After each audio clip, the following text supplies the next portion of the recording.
Hindi po, isang pinagpalang umaga sa ating pong lahat. May mga upuan pa po rito sa right side ko. Okay.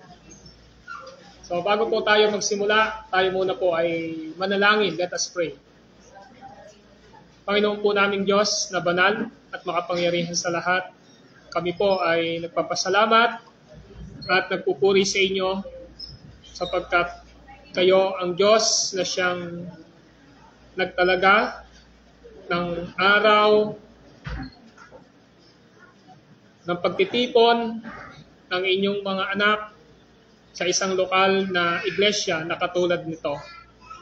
Ngayong umaga, nais po namin kayong purihin, pasalamatan sa aming mga buhay sa natapos naming pag-aawitan sa pamamagitan ng mga awiting spiritual at sa lahat ng aming mga prayers na ginawa. Ngayon po, dadako kami sa pinakapuso ng inyong gawain at ng pananambahan ng inyong kalipunang ito, ang pagpapaliwanag at paikinig ng inyong mga salita. Lord, nagpapasalamat kami sapagkat sa gitna po ng walang kasiguraduhan ng mundong ito, ay meron po kaming Diyos na siyang mapagtitiwalaan, na makapangyarihan at gumagawa ng ayon sa inyong kalooban, sa ikabubuti ng inyong mga anak, at sa patuloy na ikalalago ng inyong kaharian. Ngayong umaga, nais po naming marinig ang inyong mga salita, buhat sa banal na kasulatan na inyong ipinasulat nang sa ganon, ito ang maging basihan ng aming pananampalataya, ng pamumuhay, at ng pagtitiwala sa aming pong pamumuhay sa araw-araw. Ngayon, titingnan po namin kung gaano kahalaga ang pag-aaral at pagmumuni-muni, kung paano namin sineselebrate, ginugunita ang pagkakatawan tao ng Diyos, ng aming Panginoong Hesukristo, 2,000 taon na ang nakalilipas. Subalit, ang ganitong uri ng gawain ay isa pong debatable at nagiging issue hindi lamang sa ibang pananampalataya, kundi maging sa mainstream ng pananampalatayang Kristiyano. Kaya nais naming aralin sa umagang ito na kami ba ng mga mananampalataya ay maaari na mag-celebrate ng kapanganakan ng aming Panginoong Jesucristo.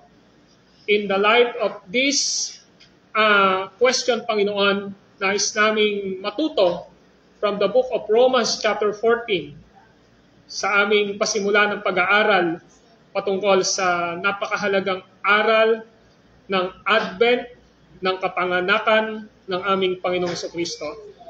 I pray that your Holy Spirit will give us knowledge and understanding sa lahat ng aming maririnig ngayon. Ako bilang pastor na inilagay ninyo upang maging tagapangaral at tagapagturo ng inyong mga salita, nawa po ay patuloy kong maipaliwanag ito ng maayos, hindi lamang sa kasaysayan ng Kristyanismo, kundi maging sa pinaka-final na authority ninyo, ang inyong scripture. Magbigay po ito ng reformation and revival sa inyong iglesyang ito at sa buhay ng bawat isa sa amin. At wala kaming nais na itaas sa oras na ito, kundi kayo lamang, Ama, sa pangalan po ni Kristo Jesus. Amen. When I was in denomination, way back 2001 up to 2004, yung aming pinasimulan na samahan ng mananampalataya, it is composed of 5 churches. We have no celebration of Christmas. Despite na galing ako sa isang denomination na nag-celebrate ng Christmas, dumating sa punto na ang organization o denomination na ito are doing sa aming na walang Christmas. Hindi kami nag-celebrate, hindi kami naniniwala sa Christmas. Pero historically, mayroong siyang punto, and biblically ay mayroon ding punto. That's why we are decided na hindi kami mag-celebrate ng Christmas because we believe in that time, that this is a pagan and this is a celebration like parang sa anyo ng sanlibutan. Pero later on, parang napipil ko sa sarili ko na medyo extreme ako. That's why, not only dun sa ganung bagay, but in other major doctrine, so we decided na lumabas sa grupo na pinasimulan namin iyon. And later on, patuloy na binigyan ko ng kasagutan yung aking ganung posisyon na nag-aral, inaral na mabuti, na should Christians celebrate Christmas? Parang yun lagi yung naiisip ko. Now, based on my study, wala naman talaga na sinasabi sa Bible kung kailan ba pinanganak si Jesus. At wala ding inukuman ang Bible na ipagdiwang ang kapanganakan ng ating Panginoong Jesucristo. As far my understanding, ang alam ko, ang tinuturo ay walang iba kundi celebrate ang kamatayan at pagkabuhay ng ating Panginoong Jesus. Subalit, based on my study, to the Epistle of Apostle Paul in Romans chapter 14, verse 5 to 6, ito yung naging prinsipyo ng aking paniniwala regarding sa issue po ng celebration ng Christmas. Please open your Bible in Romans chapter 14, verses 5 to 6. Romans chapter 14, verses 5 to 6. May nagpapalagay na ang isang araw ay higit kaysa iba. May nagpapalagay namang pare-pareho ang lahat ng araw. Magpakatatag ang bawat isa sa kanyang sariling pasya tungkol sa bagay na iyan. Ang nangingili sa isang araw ay nangingili alang-alang sa Panginoon. Ang kumakain ng kahit ano ay kumakain niyon alang-alang sa Panginoon. Sapagkat nagpapasalamat siya sa Diyos. At yaon namang hindi kumakain ng lahat ng uri ng pagkain ay gumagawa ng gayong alang-alang sa Panginoon. At nagpapasalamat din siya sa Diyos. Now, sa ating series sa susunod pang mga Sunday, itong December na ito, nais ko muna na talakayin natin ang ating paksa. Should Christian celebrate Christmas? We as a Christian, dapat ba tayo mag-celebrate ng Christmas? O maaaring ang mga Kristiyano ba ay magdiwang ng Christmas? Maraming relihiyon na ayaw mag-celebrate ng Christmas. Of course, they are not in the line of Protestant. Alam natin yon, di ba? But we as a Christian, we need to answer itong mga bagay na ito na tayo bang mga Kristiyano ay maaaring magdiwang ng Christmas. Now, tingnan muna natin ang history ng Christmas. Mas mainam na tingnan natin in the light of history, tingnan natin na saan ba talaga galing ang Christmas. Ito bang Christmas na ito, after ng isara ang banal na kasulatan sa tinatawag na canon, gaano katagal bago ma-develop ang pagse-celebrate ng Christmas? Nang namatay ba ang mga apostol, nagse-celebrate na ba ang church ng Christmas? Yun yung una nating dapat i-address. Ngayon, tingnan natin yung kasaysayan ng Christmas. Now, number one, Christmas came from Mithraism. Now, ano ba ibig sabihin ng Mithraism? Now, napakahalaga na maintindihan natin ito bago ko puntahan itong passage natin. Mithraism, ang ibig sabihin nito, ang mga Romano ay ipinagdiriwang ang paghaba ng araw kaysa gabi, pagkalipas ng winter solstice sa pamamagitan ng paglahok sa mga ritual kung saan sinasamba ang Diyos-Diyosang si Mithra. So Christmas came from the piece of Mithra, Mithraism. Now, kung titingnan natin, mas mahaba ngayon ang gabi. Napansin nyo? At ang araw ay maiksi lang. And that is solstice winter sa panahon nila. Now, magpatuloy natin. Noong 600th century BC, si Mithra ay naging Diyos ng araw. So, Mithraism is the God of sun. Tawa niya? Para mas makita lang natin. Naging Diyos ng araw si Mithraism noong 6th century BC. Ano? Ng mga imperyong Assyria at Babylonia. Sa mga Grego sa Asia Minor ay ipinalaganap ang pagsamba kay Mithra. Dinala naman ang mga kultong pagsamba kay Mithra ng Diyos ng araw sa Roma noong 68 BC. Alam natin na nag-start yung pagiging Diyos ng araw ni Mithra noong 6 BC. And then later on, noong 68 BC, dinala na ito sa Roma. Alam natin na ang Roma, ito ang pinakasentro ng kasaysayan. Pero saan galing yung Mithraism na ito? Galing siya sa Assyria at saka sa Babylonia. Ang Assyria at Babylonia is a pagan po sila. There is no God sa kanila. Wala silang ginudiyos. So, noong 68 BC, dumating siya sa Roma. Ipinanganak si Mithra ng December 25, na kung saan itinakda rin ang kapanganakan ni Jesus na December 25 noong 336 AD. So, nagkaisa ang mga religious leader na gawing December 25 ang birthday daw ni Jesus noong 336 AD. So, in other words, ikatlong siglo nang i-celebrate ang Christmas. So, pagan pa siya? Yes. Pero bakit isinama ngayon sa kapanganakan ni Jesus? Mamaya makikita ho natin ang pinaka-purpose. So, galing ang Christmas sa Mithraism. Ibig sabihin, Son of God, Diyos ng araw. Now, secondly, ito ay galing sa Saturnalia. So, nakikita nyo na yung progreso ng Christmas, Saturnalia. Now, Saturnalia is held in mid-December as an ancient Roman pagan festival honoring the agriculture god Saturn. So, si Saturnalia ay Diyos ng agrikultura. Pakinggan nyo pong mabuti ito. Now, tingnan natin, Saturnalia celebration are the source of many of tradition we now associate with Christmas. So, inilaho yung Saturnalia Festival sa Christmas ngayon. In-associate na, sinama na siya sa Christmas.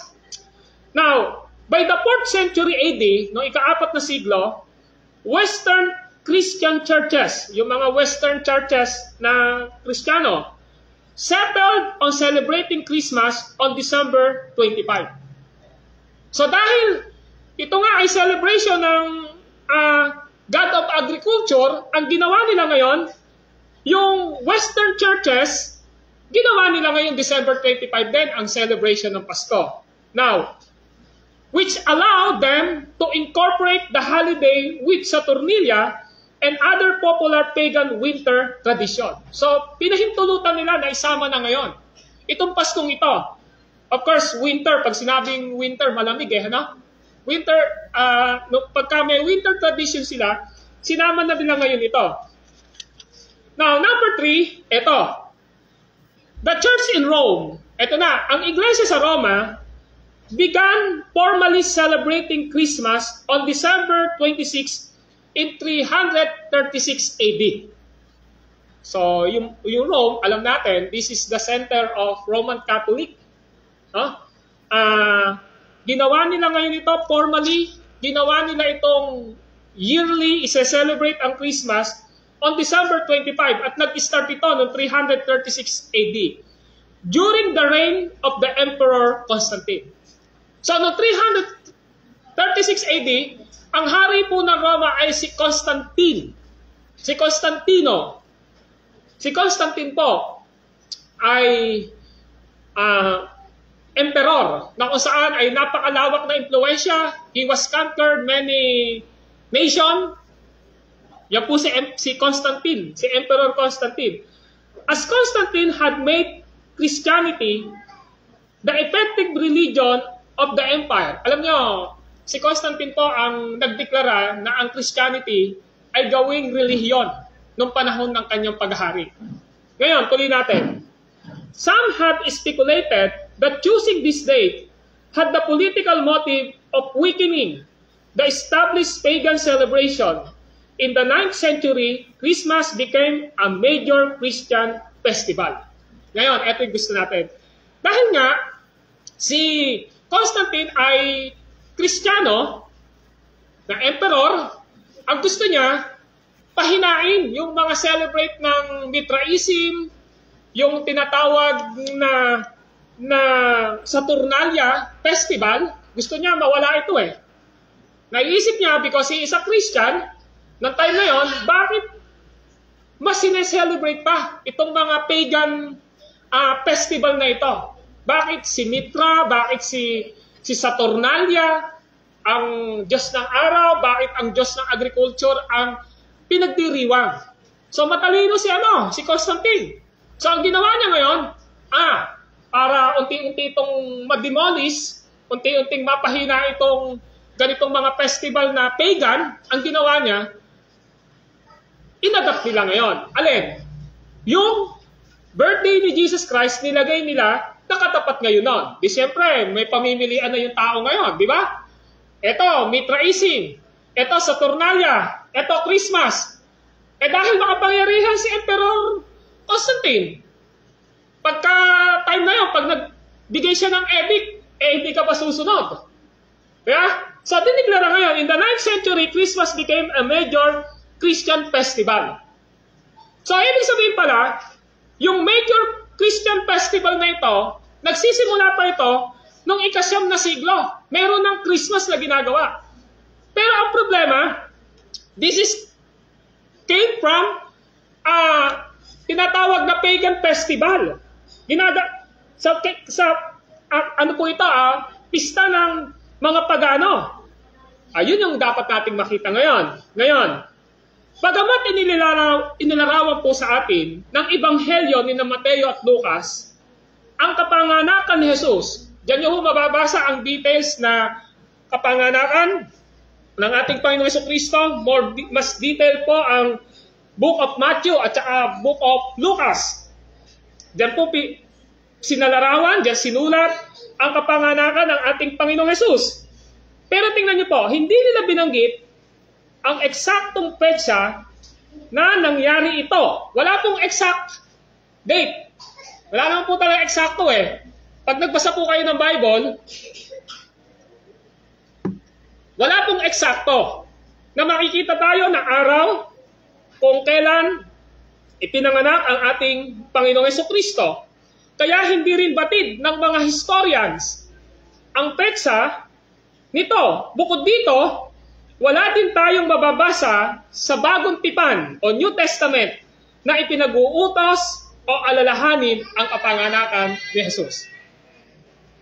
Pero ang tanong natin, dahil ba hindi alam ang eksaktong araw o wala siyang ipinag-uutos, kapag ba nag-celebrate tayo ng isang araw na pagdiriwang sa kapanganakan ng ating Panginoong Jesucristo, evil na ba tayo? Masama na ba tayo? Yun ang tanong. Nagkakasala na ba tayo? In other words, ng panahon ni Constantine, na in-establish niya itong noong 9th century AD, nung kanya itong ginawang major religious festival, nagkakasala na ba sila? Kasi marami hong religion ngayon, pumunta kayo sa YouTube, na kahapon lang, nanood ako ng isang YouTube, isang Amerikano yung gumawa na masama ang mag-celebrate ng Christmas kasi this is a pagan practice. Yun ang sinasabi nila. Pero, anong magiging tugon natin ito bilang mga Kristiyano?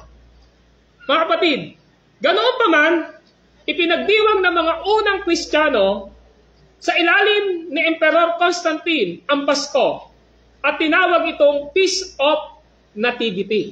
Ayon, dati ho, ang tawag sa kanya ay Christian Festival, binago uli ni Constantine. Ang tawag dito ay Feast of Nativity. Ano ba yung feast? E-A-S-T, Feast of Nativity. Noong December 25, 336 AD. Parang pista ng natibidad no? Nativity ng kapanganakan, ano?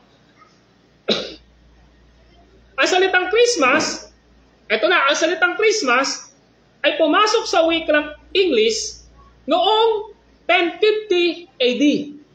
So, noong ika-10 siglo, pumasok na yung salitang Christmas. Okay? Sa katagang Old English na Christes Maeses. So, yung Old English ng Christmas ay Christes Maeses. Na ang kahulugan ay pista ni Kristo. So, yun na nga, naging pista na ni Kristo. Tapos ilang scholar, noong panahon na yon, ang naniniwala na ang karaniwang pinaiksing Christmas, tapos nakikita nyo may X at saka Mas. Sabi ng iba, galit na galit. Huwag niyong inaekesan yung Christ. Mas na-highlight pa yung Mas Ang salitang X, mula sa Grego, na ang X ay letter C o Chi. Si po yun, ang ibig sabihin ng X. Sa Greek po, yung X na yon, letter C siya. Chi po ang ibig sabihin nun. Ito po ay abbreviation ng pinaiksing pangalang Christos sa Latin na Christ. Kaya sa kanila, pagka sa kanila nagpapadala ng Christmas card nung araw, yung X at saka Mas, alam na nila yon automatic. Christos Maeses yon. Ang ibig sabihin po nun, Christmas o yung Feast of Nativity. Ngayon, tutuloy ko. Pinili ng mga Kristiyano ang December 25 bilang pista ng natibidad o kapanganakan ni Kristo upang bigyan ng Kristiyanong kahulugan ang mga ritual ng pagano. Isang halimbawa ay ang pagpapalit nila sa mga pistang pagpaparangal sa kapanganakan ni Mitra, Diyos ng liwanag, ng mga pista ng pag-alaala ng kapanganakan ni Jesus na tinatawag ng Biblia na ilaw ng sanlibutan. So kung si Mitra, son of God siya, si Jesus Christ, He is the light of the world.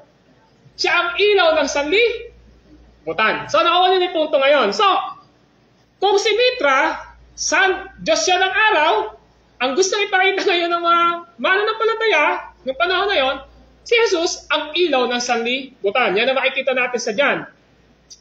So ngayon, tingnan natin yung katotohanan. Ano ba yung truth? Scripture doesn't specifically command believer to celebrate Christmas. There are no prescribed holidays that church must observe. Alam naman talaga sa Bible na tinuro. Lahat ng scholar, lahat ng pastor, lahat ng nag-aaral ng Biblia, magkakaisa dito na walang eksaktong araw, walang command sa Bible na i-celebrate ang Christmas. Now, yan yung katotohanan. We believe celebrating Christmas is not a question of right and wrong. Yun dapat nating intindihin na naniniwala tayo na ang pagdiriwang ng Kapaskuhan ay hindi ito katanungan na tama ba at mali ba na mag-celebrate ng Christmas. May upo pa po rito. Tama ba o mali na mag-celebrate ng Christmas? This is not the question of right and wrong. Na kapag nag-celebrate tayo ng Christmas, sasabihin natin, ay, mali kayo, nagse-celebrate kayo ng Christmas. O ano sasabihin ng isa, kami, nagse-celebrate kami ng Christmas, tama kami. So, I think, this is not a question of right and wrong. Why? Because of our passage na binasa kanina. In Romans chapter 14, verse 5 to 16. The Romans chapter 14, verse 5 to 16, inspired by God, itong si Apostol Pablo, na isulat ito upang ipaunawa yung issue patungkol sa araw. Araw o days o season. Patungkol sa pagkain ng ganito. Patungkol sa paghahanda ng ganito. Alam natin, for the glory of God, Apostle Paul, most of the scholar believe na he is the great apostle. Why? Because he was siya po ay sumulat ng 14 na epistolary. At siya ay nakapagtanim ng maraming simbahan, and especially is the first, kauna-unahang nangaral sa mga Gentiles. Now, listen to Apostle Paul. In Romans chapter 14, verse 5 to 6, provide us with the liberty to decide whether or not observe a special day. Ito ngayon.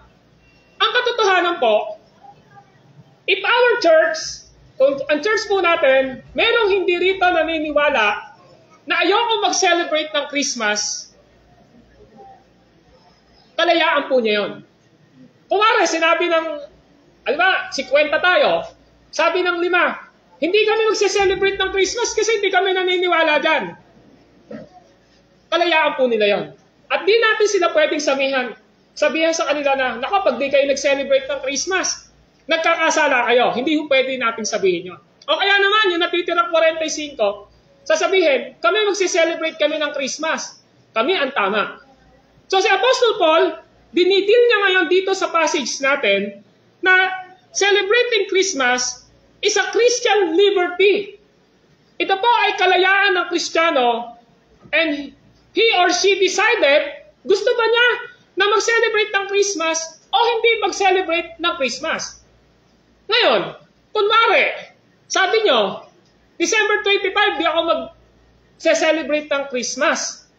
E di mag-invento ka ng Christmas, gawin mong April. Yun nga lang ang problema, wala kang kasama. Nag-iisa ka. Sasabihin mo, mag-Christmas fellowship tayo, we need to celebrate Christmas. O nag-iisa ka. So, ibig sabihin, celebrating Christmas is a Christian liberty. Kuwari, sinabi niyo sa akin, Pastor, di ako naniniwala sa Christmas, I will respect you.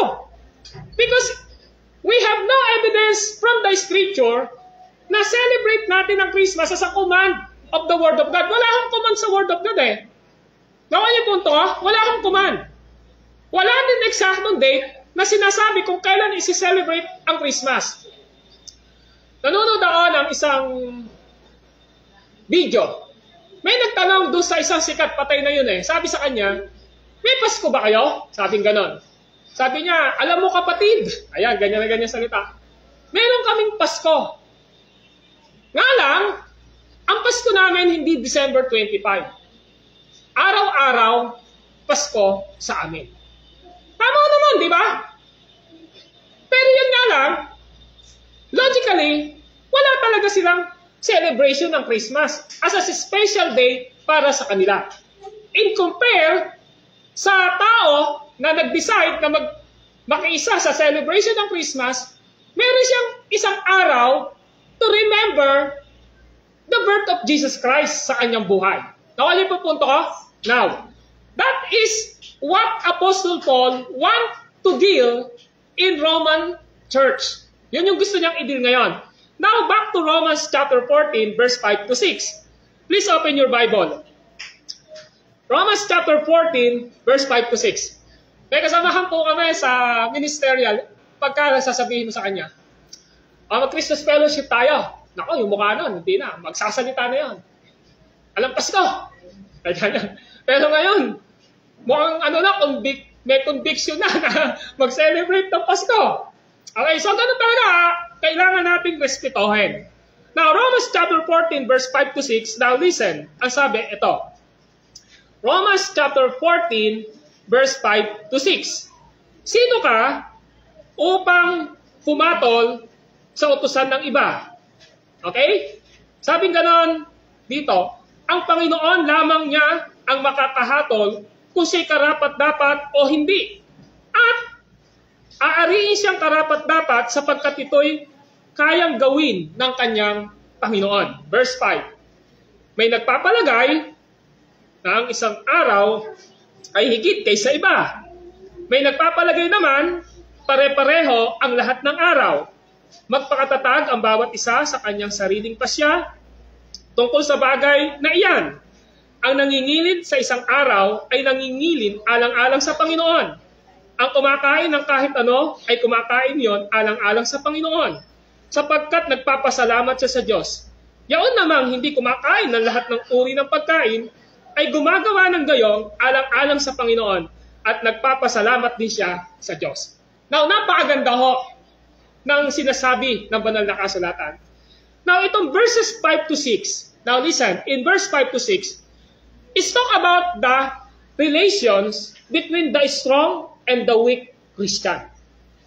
Nakita niyo yung verse 5 to 6? Kapag tinignan niyo mabuti, ang pinapakita ni Paul dito, merong matatag, ang matatag, ibig sabihin, malakas na Kristiyano na, at meron namang mahinang Kristiyano.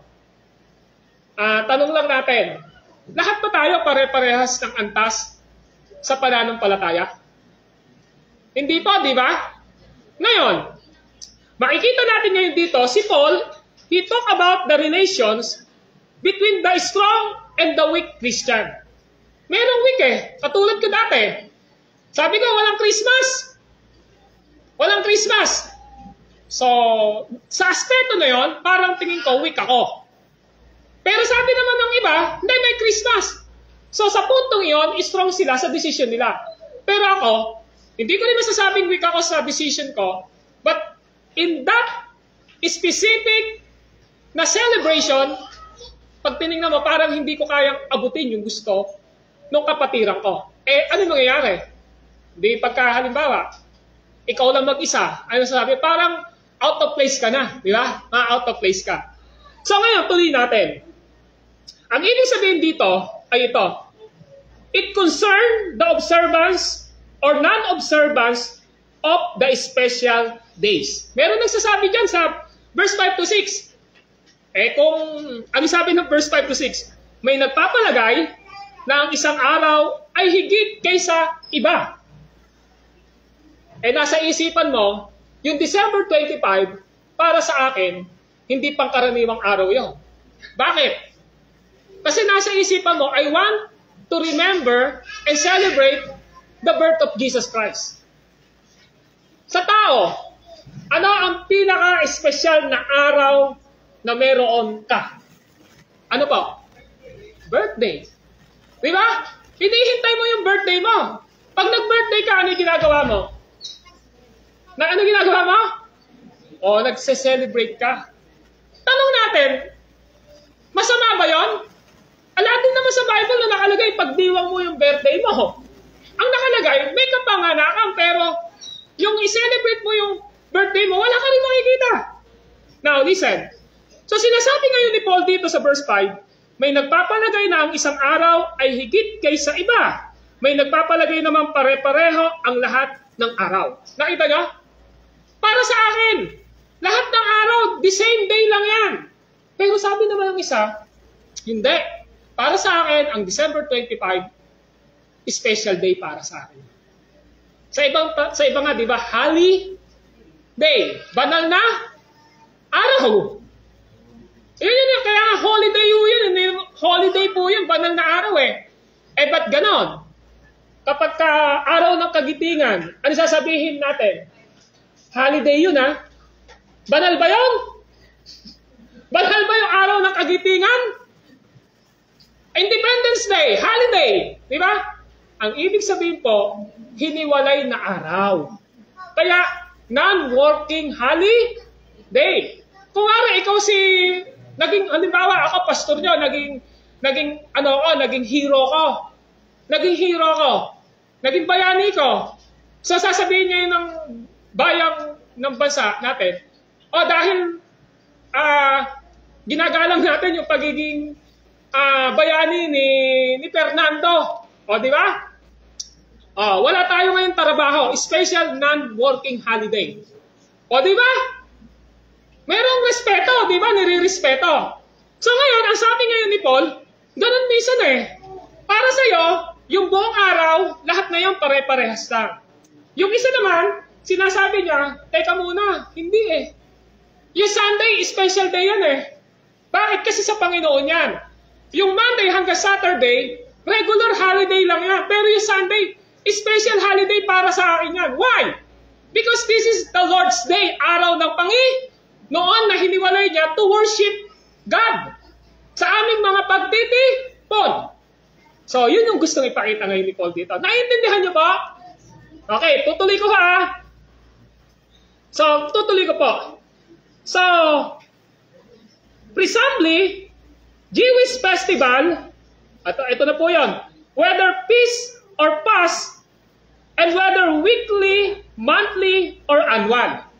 Ang tinutukoy ni Paul dito ay ito. Yung iba, nag-o-observe siya ng ganito, ng ganoon. Ito man ay tinatawag na festival sa panahon na sinulat ito ni Pablo. Ito man ay isang kapistahan o ito man ay isang sa loob ng isang linggo, meron siyang sineselebrate buwan o kaya naman minsan isang taon. Ang sabi ni Paul ngayon dito ay ito in verse 5. Now, Paul begins by describing the alternatives without comment. So sabi ni Paul, nagbigay ngayon si Pablo, ang binigay ngayon ni Pablo, ito. Sabi niya, eto, may pamimilian kayo ngayon na hindi nyo pinupulaan ang inyong kapatid. May pamimilian kayo. Ito pamimilian nyo na hindi nyo ngayon pupulaan ang inyong kapatid. Ibig sabihin, kalayaan ang binibigay ni Pablo. Now, in verse 5, sabi ron, may nagpapalagay na ang isang araw ay higit kaysa iba. May nagpapalagay na ang isang araw ay higit kaysa iba. Kumari, birthday mo. Di ba yun yung tanong ko sa'yo? So, iba yun. Kumari, birthday mo, si Sister Norma, December 25 po talaga birthday niya. Ka-birthday niya si Jesus. Para sa iyo, Sister Norma, di ba? Special yon.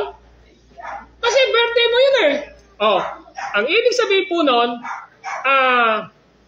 may nagpapalagay na ang isang araw ay higit kaysa iba. Para kay Pablo, ito yung weak believers na mananampalataya. Ayun. Sa verse 6 naman, may nagpapalagay na pare-pareho ang lahat ng araw. Strong believers po yun. Matibay na mananampalataya. Sa akin kasi, parang tingin ko, lahat ng araw pare-parehas lang eh. So nakita mo yung kanyang maturity?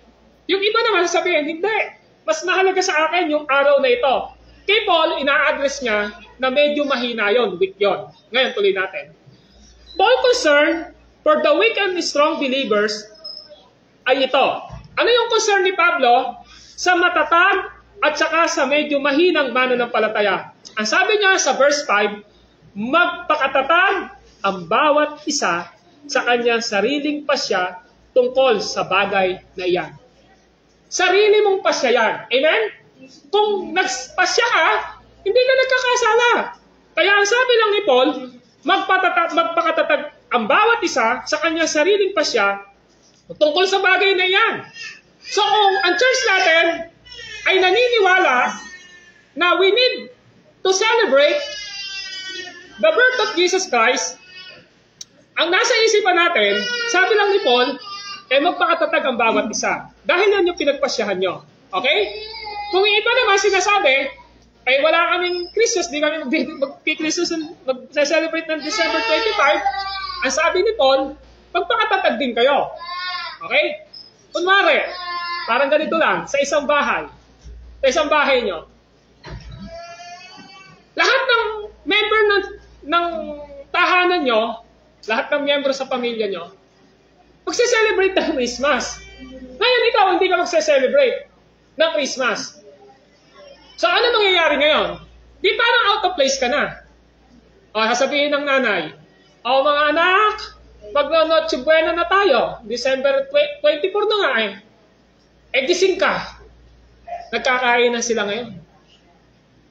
Dahil hindi ka naniniwala hindi ka naniniwala na ayaw mo makiayon sa kanila, iti pananampalataya mo, kumakain sila. Naririnig mo, yung tawanan nila, sabi nila, sige, mag-pray muna tayo. Nag-pray sila, gano'n, pinasalamatan nila yung Panginoon, di ba? Lord, salamat sa pagkakatawang tao mo. Maganda yung celebration nila. Inawitan nila si Jesus, di ba? Bilang pag-worship sa Kanya, na ala-ala sa Kanya kapangalaan. Eh di naririnig mo ngayon yun. Di ako naniniwala na December 25, ang kapangalan ni Kristo. Ngayon, nagkakainan na. Sabi ng nanay, ilabas mo na yung ano natin dyan. Bitchan. Ikaw naman, nandun ka sa isang sulok kasi nga ayaw makisama eh. Di ba? Ano yung nangyayari sa'yo ngayon? Di out of place ka. Naaamoy mo ngayon yung niluluto ng nanay mo. At saka ng tala, napakabango naman, di ba? Hindi ka na naniniwala kasi nga, kung wala, isang reliyon ka na matatag. Tapos, ala kang Pasko, eh, ikaw lang yung iba yung reliyon sa inyo. Lahat, nagse-celebrate. Kumakain na sila ngayon. Naaamoy mo yung niluluto ng nanay mo. Titiyain ko po sa inyo, yung tao na yon, sigurado, naglalaway po yun. Tapos ano ba? Maraming. Actually, honestly speaking, I was experienced yung ganyang mga bagay. Naranasan ko po yan. Pupunta ako, nagse-celebrate yung sila, pupunta kami kala nanay. Dahil nga hindi ako naniniwala nung time na yon, na iba yung isip ko, nasa loob lang ako ng kwarto. Pero gising ako. Gumising. Pumunta ka na rin eh. Hindi ako kumikibo. Lalapitan na ako. Hindi rin. Pero gising ako. Mahirap pala ng ganun. So, sabi ng Bible ngayon, ang dami pa. Ang dami pa. Hindi dahil yun yung tinitingnan natin ha. Sinasabi ko yon dahil ang sabi ni Pablo, simple lang. Magpakatatag ang bawat isa sa kanyang sariling pasya tungkol sa mga bagay na iyan. Now, si Apostle Paul, yung weak and strong believers, in the aspect of decision regarding to these days, ay dapat isaalang-alang niya ang pagiging Kristiyanong disipulo siya. Ngayon, ang ibig sabihin dito, sa paano paraan, in verse 6, ang nangingilin sa isang araw ay nangingilin alang-alang sa Panginoon. Kung gagawin natin na ang December 25, hindi yung way ng sanglibutan. So, now, isa sa binasa ko, yung kay Charles Spurgeon. Sabi kasi ng ibang mga Baptist, si Charles Spurgeon, hindi raw nagse-celebrate ng Christmas. Mali po. Si Charles Spurgeon, isa sa pinakakilalang pastor, theologian, at ginagalang ng maraming nag-aaral sa Biblia. Si Spurgeon, nagse-celebrate siya ng Christmas. Pero ang hindi niya pinapahintulutan, yung magse-celebrate ka ng Christmas na sa anyo ng Roman Catholic. Bakit po?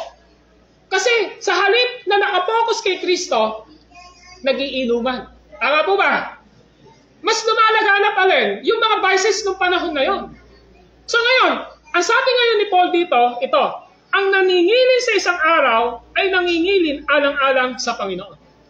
Kung ginagawa mo na mag-celebrate ng Christ's birth in December 25, make sure na ginagawa mo ito para sa Panginoon. Colossians chapter 3 verse 16 and 21, whatever you do in deeds and word, do it for the glory of God.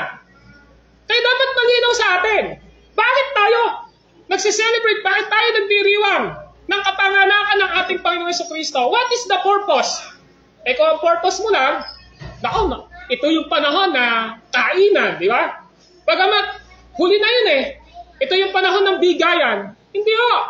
Sabi ni Pablo ay ito. Napakalinaw. Ang sabi niya, ang nangingilin sa isang araw ay nangingilin. Saan? Alang-alang sa Panginoon. Ngayon, tuloy ko po. He does it, ginagawa niya ito, that is in honor of the Lord. Gusto mong maluwalhati ang Diyos with the intention of pleasing and honoring Christ. So ang intention mo, bakit ka nangingilin ng isang araw? Para luwalhatiin ng Diyos. Gusto ko na makapag-muni-muni sa panahong ito. Ngayon, mga kapatid, ikaw man ay nagpapahalaga sa celebration ng araw ng Pasko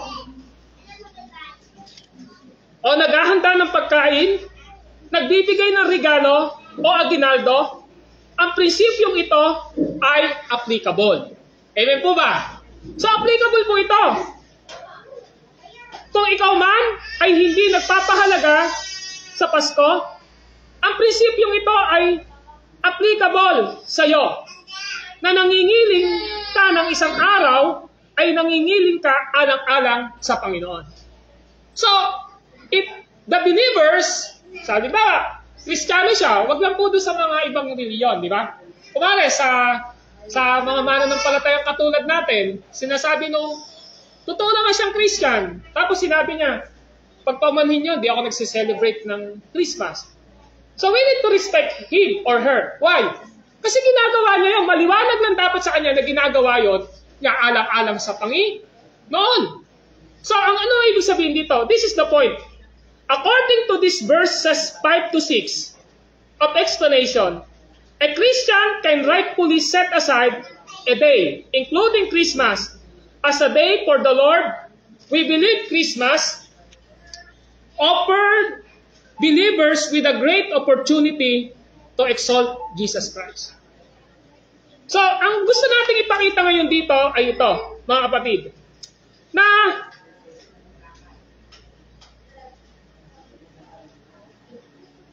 bilang mga Kristiyano, meron tayong we need to decide to celebrate kung ano man yung mga bagay na yon. Basta ang mahalaga lang, ginagawa natin ito para sa ating Panginoon. Katulad ng ginagawa natin sa pagse-celebrate ng Christmas. Dahil alam natin na ito ay nagpapakita sa atin ng pagkakataon na maitaas ang ating Panginoong Jesucristo. So there are 3 practical way kung bakit natin dapat i-celebrate ang Christmas. Una, Christmas season remind us of the great truths of Christ's incarnation. Amen po ba? So ang Christmas ay nagpapaalala sa atin ng katotohanan na ang ating Panginoong Jesucristo na Diyos ay nagkatawang tao. Okay? So ano point ko dito? Inaalala natin ang pinakamahalagang katotohanan patungkol kay Kristo at sa kanyang ebanghelyo na nagtuturo ng salita ng Diyos. Ang Biblia ay nagturo na lagi nating aalalahanin. Lagi nating aalalahanin. So ano ibig sabihin? We need to remember ng mga katotohanan patungkol kay Kristo. Now, ang Biblia ba nagtuturo na mayroong Kristo na ipinanganak? Ang sagot ay oo. Why? Pag-aaralan po natin sa mga susunod, dito lang muna po tayo pumunta.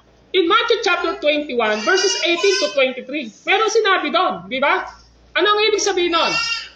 You called him Jesus because he saved his people from their sin. So, may kapanganakan talaga. You called him Emmanuel because God is with us. So, nagpapaalala siya na mayroong Kristo, na mayroong Jesus, na Diyos na nagkatawang tao. Alam niyo po, sa 1 Corinthians 11:25, 2 Peter 1:12, 2 Thessalonians 2:5,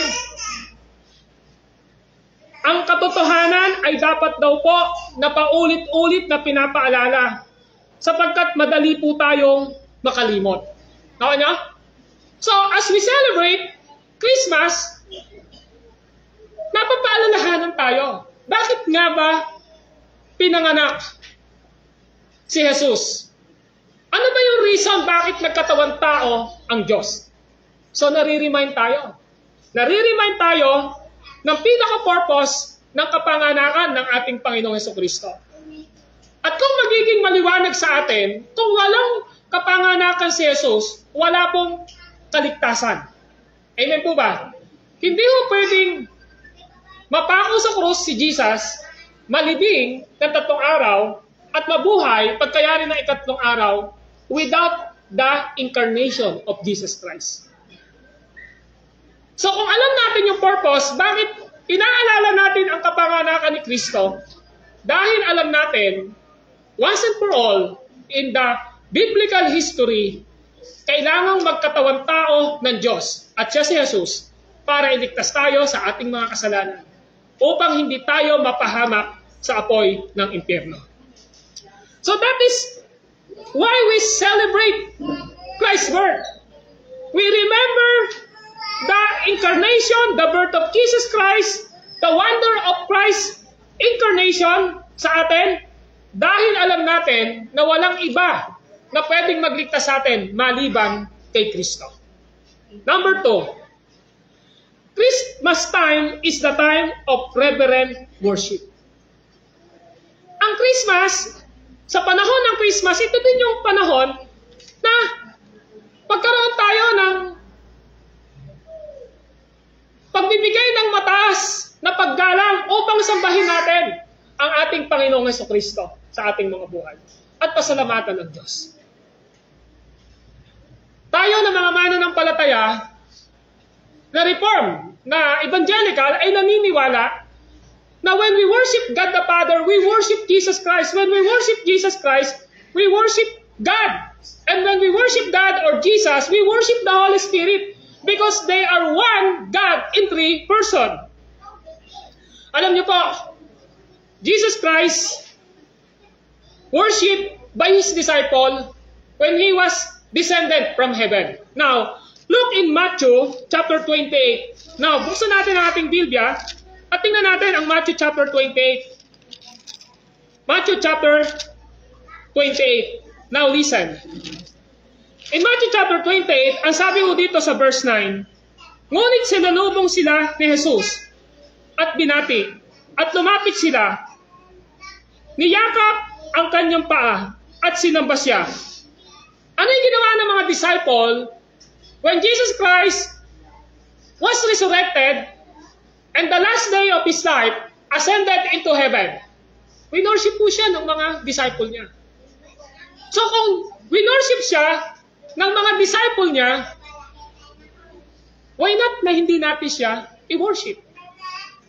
And even sa mga pinakamatatalinong tao,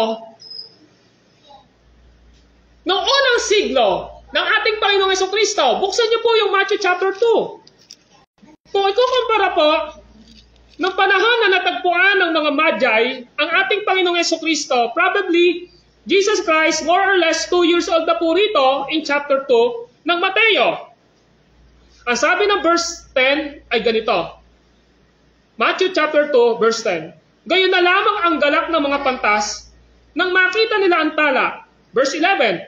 Pagpasok sa bahay, nakita nila ang bata. Hindi na ho babies, hindi na ho sanggol eh. Bata na po. Sa piling ng kanyang inang si Maria, lumapit sila at nagpatira pa at sinamba ang bata. Just imagine, this is a Magi.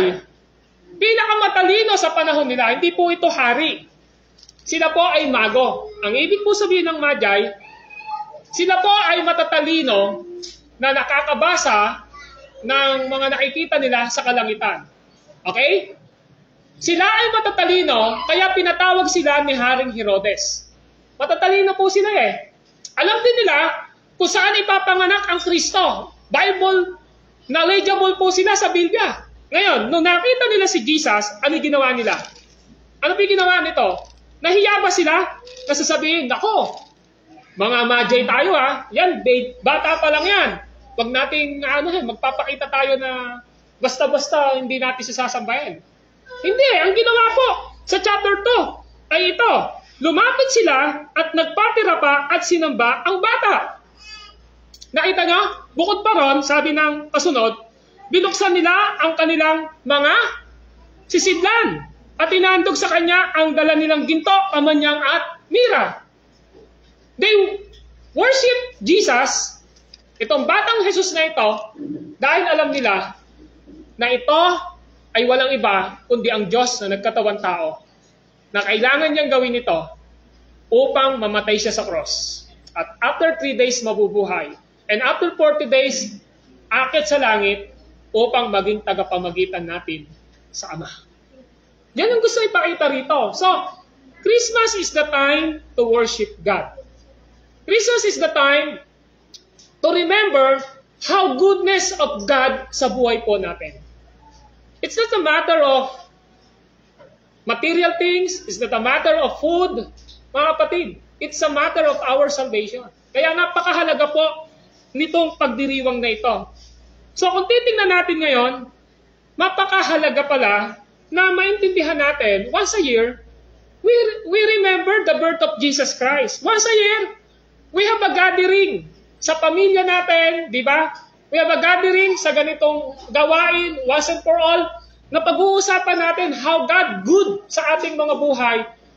Dahil kung hindi nagkatawan tao ang Diyos, hindi pinanganak si Jesus, I tell you the truth, we will suffer punishment eternally and torment in hell po, mga kapatid. And lastly, number 3, people tend to be more open to the gospel during Christmas holiday. Sa panahon po ng Kapaskuhan, napakalambot po ng puso ng tao. Nakuha nyo? Napakalambot ng puso ng tao. It's a time to share the gospel. Ito yung panahon na pwede nating i-share ang salita ng Panginoong Diyos at sabihin natin sa mga tao na nakakasalamuha natin, alam mo ba kung ano yung reason kung bakit pinanganak si Kristo? Kung bakit nagkatawan tao ang Diyos? Tapos sundan mo na. Kailangan niyang mabuhay ng 33 and a half years. Bakit? Kasi kailangan niya na bayaran ang ating kasalanan. Kung ihiwalay mo si Jesus, kahit magdiwang ka ng buong buhay mo ng Pasko, na walang epekto sa iyo ang kapanganakan, ang kamatayan at pagkabuhay ni Kristo, pag namatay ka, maghihirap ka pa rin sa impyerno. Celebrating Christmas ay wala pong saysay kung wala po ang dahilan ng kapanganakan ng ating Panginoon Kristo. And the time of Christmas, napakahaba na celebration natin dito. It's a time to share the Word of God. We should take advantage of that openness to witness to them of the saving grace of God through Jesus Christ. Ito po yung bukas na panahon na pwede nating witnessan sila, pwede nating saksihan sila kung ano ang dahilan ng kapanganakan ni Jesus hanggang sa makarating tayo sa kanyang kamatayan sa cross, hanggang dumating tayo sa kanyang pagkabuhay, hanggang sa kanyang pagiging pag-ascend papunta sa langit as our way, the truth, and the light to our God, the Father. Kapatid, Christmas is cheerfully about the promise of Messiah who came to save these people from their sin. Yun po yun eh. Napaka saya po ng pangako ng Panginoong Diyos sa pagdating ng Messiah. Dahil sa panahong ito, alam ng mga tao na sila'y ililigtas ni Kristo sa kanilang kasalanan. Matthew 1:21. Papangalanan mo siyang Jesus sapagkat siya ang magliligtas sa inyong mga kasalanan. So Jesus is the Savior.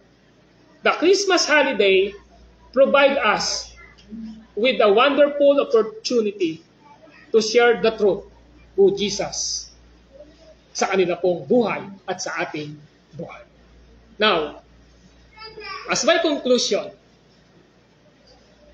meron bang kalayaan tayo na mag-celebrate ng kapanganakan o tinatawag na pagdiriwang sa kapanganakan ng ating Panginoong Kristo?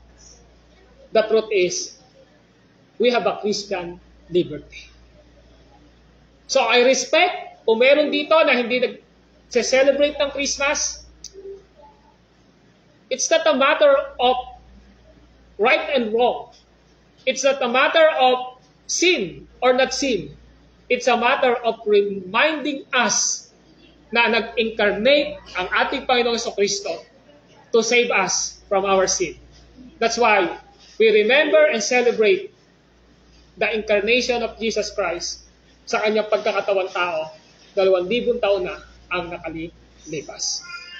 So as we will continue to our series sa mga natitira pa nating Sunday preaching this month of December, iisa-isahin natin ang historical and biblical passage patungkol kay Kristo. We have a 3 Sunday para pag-aralan natin mabuti ang mga tinuturo ng Biblia sa kapanganakan ng ating Panginoong Kristo.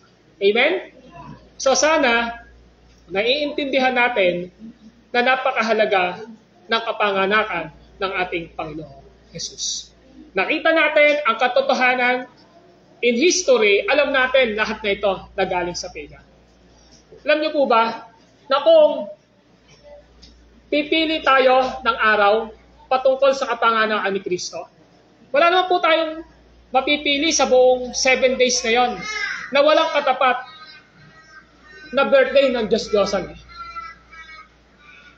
Pag ba Sunday, araw ng ano yon?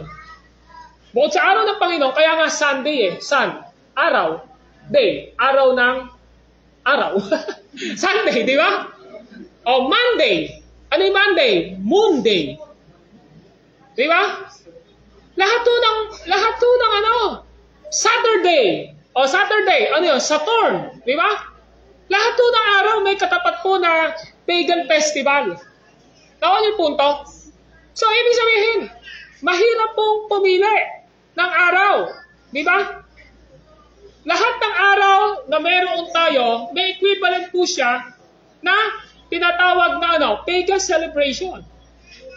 So, mga kapatid, this is the principle of our celebration sa pag-alaala natin sa kapanganakan ni Kristo na ang ating prinsipyo ay ang inspired word na binigay ng Panginoong Diyos, ng Holy Spirit, kay Apostol Pablo dito sa Romans chapter 14, verse 5 to 6. I hope and I pray na intindihan natin ang lahat ng ito. Amen? So, that's why nakumbinsi ko, di ba? Na ito yung prinsipyo natin sa buhay natin. Kaya, I hope and I pray na sana kung ginagawa natin ito para sa Panginoong Diyos. Let us pray. Lord, maraming salamat sa mga salita nyo na aming natanggap. As we will series the birth of Jesus Christ, mapakahalaga na mag-start kami dito sa principle na binigay ni Apostle Paul in Romans chapter 14, verses 4 to 6, na kung saan Christmas is the Christian liberty. Kung gusto niya mag-celebrate o hindi mag-celebrate ng Kapaskuhan. This is not the matter of question ng right and wrong. This is the principle of what we are doing this. Bakit namin ginagawa ang ito? Kung hindi man kami, yung iba naniniwala na dapat mag-celebrate ng Christmas, gawin nila ito alang-alang sa Panginoon. Kung ang karamihan naman ay naniniwala na kailangan naming alalahanin ang Kapaskuhan, gagawin namin ito alang-alang sa Panginoon. Today, as we one body at bilang isang church, kami po ay sama-sama na nagkakaisa na dapat naming ipagdiwang ang araw ng Kapaskuhan, ng Christmas. Dahil alam namin na masigit na napapalakas nyo ang aming pananampalataya kapag ka naaalala namin na mayroong Diyos na nagkatawang tao at yun ay iba. Walang iba kundi ang aming Panginoong Jesucristo. Lord, nawa po panatilihin nyo sa aming mga puso ang kahalagahan ng kapanganakan ng aming Panginoong Jesus. At nawa po ma-experience namin palagi ang pamumuhay na nakasentro kay Kristo. This is our prayer in Christ's name. Amen and amen.